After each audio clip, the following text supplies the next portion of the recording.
Hey guys, welcome to a new video. In this video, everything about the Canon EOS M3, a review, unboxing and my final thoughts about using it as a vlogging camera. So let's take it away.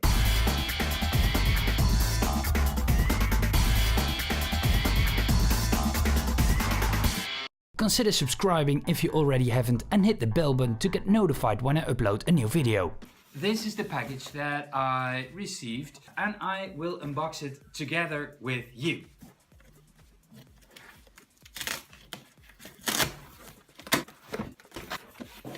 I like it when people realize that they package a lot of money and that they really package their goods really good. This is the first hint.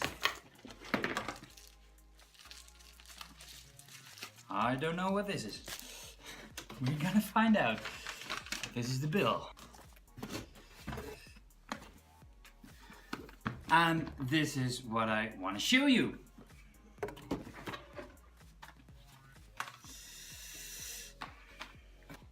This is the Canon EOS M3 and this is a special vlogging camera.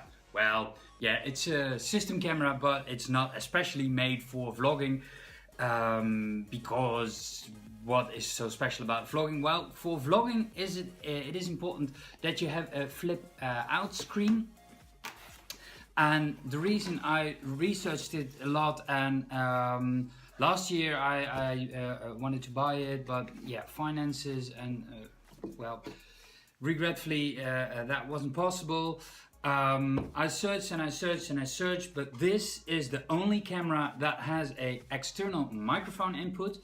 And that's important because I want to eventually in the near future I want to do my movies with a Thai microphone, lavalier microphone, so you have a better sound quality. And this is the only cheaper camera that supports that. Regretfully, not other brands, and regretfully it's not 4K. Regretfully, it has some noise issues with the image that I saw on the reviews, but it was the only camera that was a little bit affordable. And I'm gonna show you what's in the package. First of all, we have the camera itself. We have the power supply. We have the cable, the power cable, the battery, and we have a USB cable, and this is a strap, I think, yeah. With that, I ordered a camera bag just to protect it, an extra battery to prolong the life of the time that I can film, and a 64 gigabyte memory drive. And I'm still not sure what this is. Oh, of course, that's the lens. And you can probably say, well, what's the difference? Well, this enables me to make more good quality videos. What I'm doing right now is I'm using the front-facing camera to make quick images. Otherwise, I have to connect my laptop, use the rear camera that is has more resolution, which is great, but it is a hassle. I have to connect my laptop, and I can't do that when I'm walking on the street, for example. I'm constantly running out of battery life from my phone and storage space on my phone, because I need my phone also for my work. So I can't delete the music that I have on my phone, because I use it for my work, for the quizzes that are all on the phone. I have all the scripts on my phone, so I have everything at hand. I can't delete it.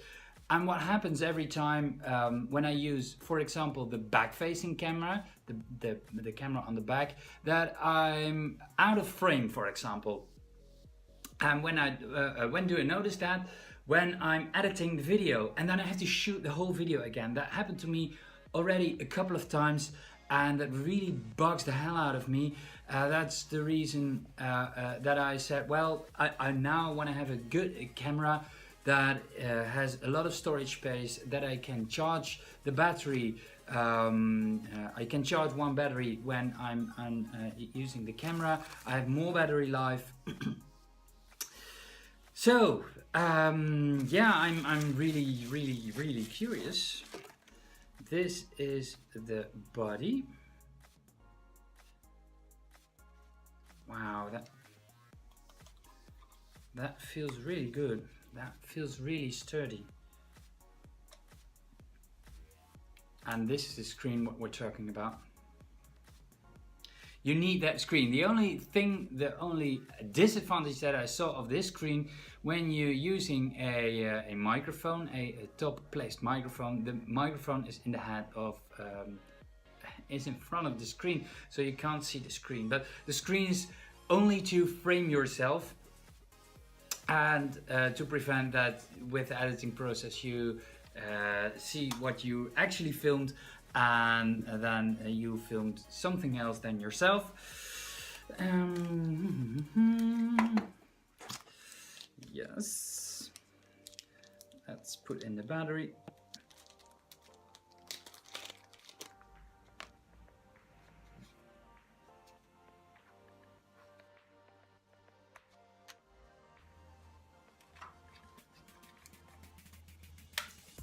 I'm really surprised about the build quality. It's really, it's heavy, okay, indeed. And I chose a lens that is wide focus. This is the 15 to 45 millimeter lens, and the 15 to 45 is the, we call it the brandpuntsafstand, the distance, that the burning point distance. I don't know what the translation is. So that means that is a wide angle lens. If the number is smaller, you can take pictures from more space in the image. Oh, the other side.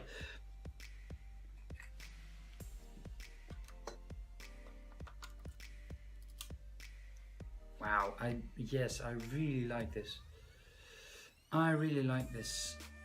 I bought a 64 gigabyte card, and I wanted to have the SanDisk Extreme Pro. I needed to search why there is a SDXC and there is the SDHC, and there is a difference. You have the SD card, that's the normal standard, then you have the HDHC standard, and that's an improved version of that, and an improved version of that is the SDXC standard that really guarantees that there is enough speed to the memory card.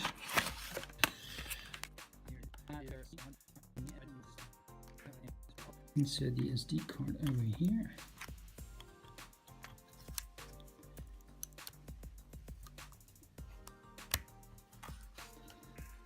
On.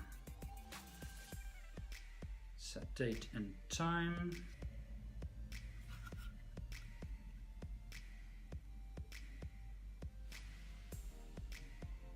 Okay, set the lens in shooting position.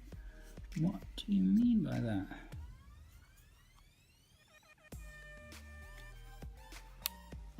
Ah, here we go, here we go, here we go. What you have to do is to get the lens out of its compartment. You have to push this button, and then it will slide out, and now you can zoom in or zoom out.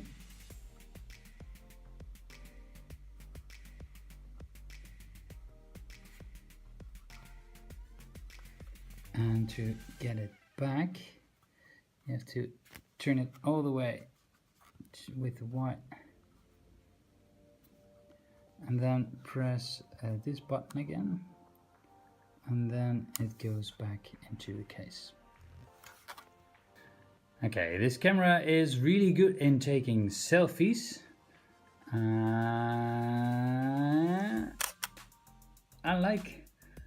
I like the quality of the screen. Now you can see me in the reflection of this, and you can see me back into weird. Okay. Well, it's basically a selfie camera. That is really good in taking selfies, and I like that it's focusing on my face, because now the phone is sharp, and when I get out of it focuses on my face. That's really nice. And then where we bought the camera for, how to shoot movies. Oh, let's turn it to movie mode. At least I think this is movie mode. And that flip screen. Okay, hey guys, this is my first footage shot on the Canon, and I have to look in the lens. Oh, this is so much easier on the Canon than on my phone, because I'm focusing on the phone, but I don't know where the exact lens is, and I'm guessing. And I already shot some footage that I'm totally looking near the camera. But now it's really easy, because the lens is so big, to see where the lens is, to talk into the lens, because otherwise it looks weird. And there is something already that I really don't like, and on the front is the shutter button, and I would have liked that the shutter was operated with a movie in the movie setting, but it is a really small button on the back of the camera. I need to look in the lens, and yeah, you have to know where the button is. Yeah, it's upper button. Okay. It makes also an image when I take a photo and I'm filming. Okay, that's interesting. A lot of people complaining nowadays that they are not delivering a proper manual with their products, but Canon, yeah, doesn't do that. Okay, this is my first test outside with Canon EOS M3, and I'm curious. It really holds really good in the hand. That's really what I like about it. It's sturdy. It's built really well, and I looked at the image quality of the photos, and it's really well too. I'm curious, how much is the wind influencing the camera, and I have to not look at the screen, but I have to look at the lens. The wind, how is it influencing the audio quality? And I'm now going to take a walk in the park to see what it's doing and how the picture quality is. Ooh, and optical zoom, that is something that I really missed on my phone. My battery will probably die in a couple of minutes, because it's a brand new battery and it's not charged from the factory. So I hope that I have enough image to show you. And it's super dark now, wow. Now it's better.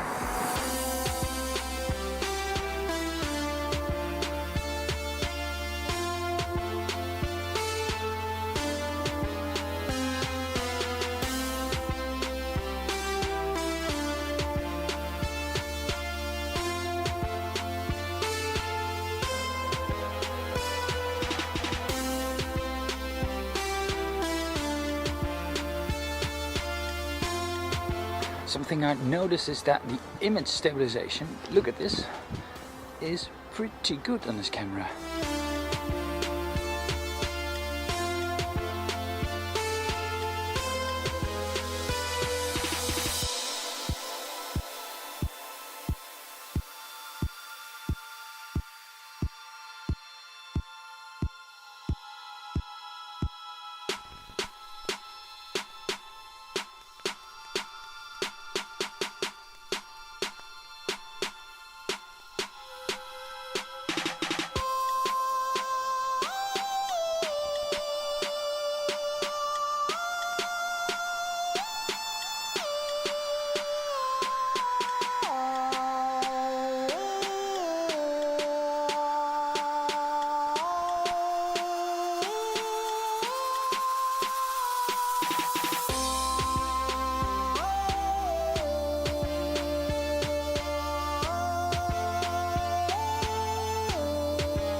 Okay guys, let's finish with my final thoughts. Let's do a last comparison between my Canon EOS M3, my new camera, and my iPhone 6.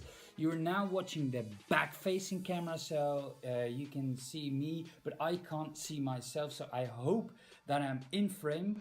You can also see, and I'm switching back to my Canon M3, is that the lens, the wide-angle lens is much more wider on the M3, and that's super logic because there's a bigger lens on it that my iPhone 6 doesn't have. What I will do now is put the two pictures next to each other so you can see what the lightning does and what it is like to see them next to each other. I also noticed that my iPhone has more of a digital enhancement and a little bit more noise in the picture, especially under low lighting conditions, and that's definitely better on the M3. So I want to leave you with my pros and cons, and I want to start off with the cons so I can leave you with the pros and can leave you with a happy feeling, hopefully. Let's do the cons first. And I'm switching back to my iPhone 6. My two biggest concerns are the auto focus feature that is really bad. Sometimes it doesn't focus. You're not sharp in the image. They use face detection amongst other things. That face detection is pretty much of 25% of the time. It doesn't really work that well. If I have to name the biggest issue, that's definitely the autofocus feature of the Canon M3. And the second biggest thing that I really don't like about the M3 is the lightning. You already saw that on the footage. Sometimes it does a guess what is the right lightning, but sometimes it's way too bright, sometimes it's way too dark. For an auto shooting feature on a camera, I don't like that. And I have to say to the Canon guys, sorry guys, I bought a Sony video camera when I was a teenager, and that video camera is now 20 years old. That video camera has a better autofocus feature and has a better auto lightning feature than the Canon EOS M3. The next thing and the next con I want to say is some images, and you can also see that in the footage, lack a little bit of dynamic. I have seen images of analog cameras, and this is my first somewhat better quality digital camera, so it has been a couple of years ago that I saw those images, but some images of the camera are so digital and so harsh and so little dynamic range that yeah, you can see it's a digital image, and I don't like that. There is another feature that I don't like. You can call up a info window on the M3, and on that info window you have some extra information about your picture. Some information, for example, it does has a leveler, so you can see if the camera is on a leveled surface, if the horizon is not tilted. That's really handy. It also does a triangle, but it does a third composition, gives you an example of that. That's really handy for shooting images. What is not handy on that screen is there is a lightning histogram, and the problem with that is it's in a really annoying position, and it is on the most important position of the screen, so you can't see what's going on. I tried to go back to the store and ask if they can remove it or move it into another place on the screen, but regretfully it isn't possible to remove that. I don't like that. Yeah, then the reaction of the touchscreen. Sometimes you can press a button and nothing happens on the screen. You can press sometimes on the screen and nothing happens for the autofocus feature. To point out there you have to focus. Yeah, that touchscreen is not really good. What I also don't like is this responsivity of the menus. It sometimes reacts slow, and in combination with a bad touchscreen, yeah, it's really difficult to navigate sometimes through menus to tap on the screen, because you don't know if it's already reacted or not. And the problem is probably in the processor, that it can't handle the processing that is needed to be more responsive. I don't like that. It's overcomable, but I don't like that. Yeah, then the expansion shoe on top of the camera. The problem is, and I already mentioned that, is there's a shoe on the camera for a flashlight. That shoe you can also use for a microphone, for example. But if you screw something on there, you can't see what's on the flip screen. I like that the flip screen is on the top, because then you don't have to look next to the camera to see if you're in frame. But I would like to have seen the flashing, that expansion shoe more to the left or to the right on the camera, so it is in front of the flip screen. Something that I really was hesitating about purchasing the camera, because the camera is somewhat years old. There are some newer cameras on the market, for example the M100 or so, but it doesn't have a microphone connection. So this is the only cheaper camera that is on the market with a microphone connection and a flip screen on top. But it's a couple of years old. The problem with that is that there are technologies inside that are a couple of years old. No, I don't really like that. I rather had a new camera with some updated features in that. And regretfully, things like paper lantern that are on the more expensive cameras don't work on the EOS M series, regretfully. Something that Canon says is that it has no self noise of the camera, focusing noise. That's not true. You can hear sometimes the camera focusing, or it's doing something else internally. Yeah, it picks up noise from the camera itself, regretfully.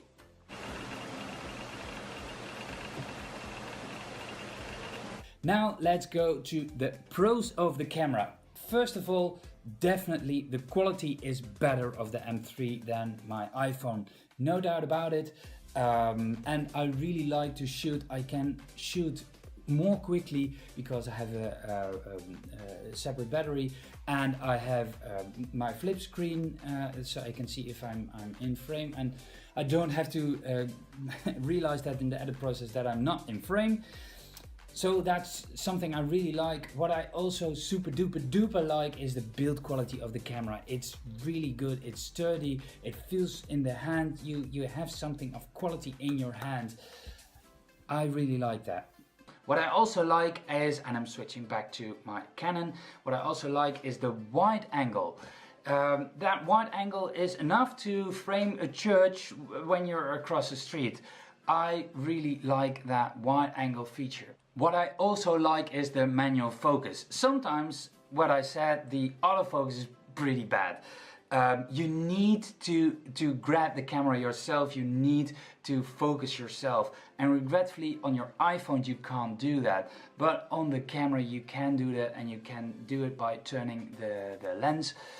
I really like that you can make some more cinematic shots with that, but by using that manual focus feature. And I have to say, I use, because the autofocus is so bad, I use it a lot. A pro is of course the microphone connection, so you can connect a microphone on top of your camera so it picks up the surrounding noise, or you can even use a lavalier, a tie microphone. I really like that. The low lighting conditions. I took a couple of shots and I noticed, yeah, there is a lot of noise when the lighting conditions are bad when I'm on my phone.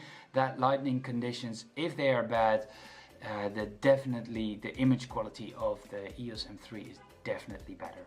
What I also like is the quality of the screen. The screen is bright, it's really okay to focus with your lens. I really like the sharpness of the screen. Again, it's bright, it's a good looking screen to look at.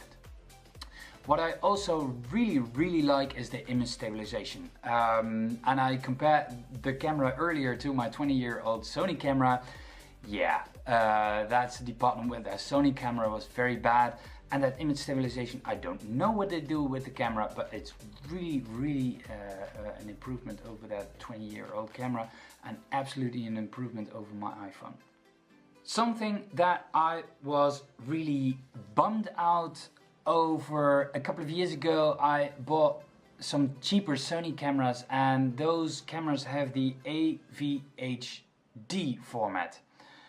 That is a really annoying format because it's a 264 compression, but somehow Final Cut Pro can't handle that. This camera has a MP4 compression that of course it has to render to the ProRes codec, but it does that really well, and it's speedy is a big word, but it does that really well. What I noticed with that AVHC format, that it has to convert, but I don't know what it is, but it's getting really heavy, and Final Cut is becoming slow and unusable. It's crashing all the time, and I've not have really big crashes or an edit that I have to do 3 times all over again because there's a corruption in the library when it starts up, and it's really annoying, that AVHC format. But this is MP4, and that's really better for editing in Final Cut Pro.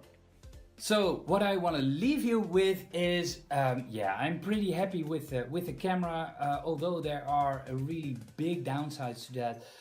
For now, my budget is not reaching for a much more expensive camera and much more professional camera, regretfully. I hope in the future there will be the opportunities. I hope you enjoyed this video. I hope it was very useful to you. If it was, please leave a thumbs up. It enables me to make more videos because YouTube will promote it to more people. I hope you liked it, and I hope to see you in the next one. Thank you for watching.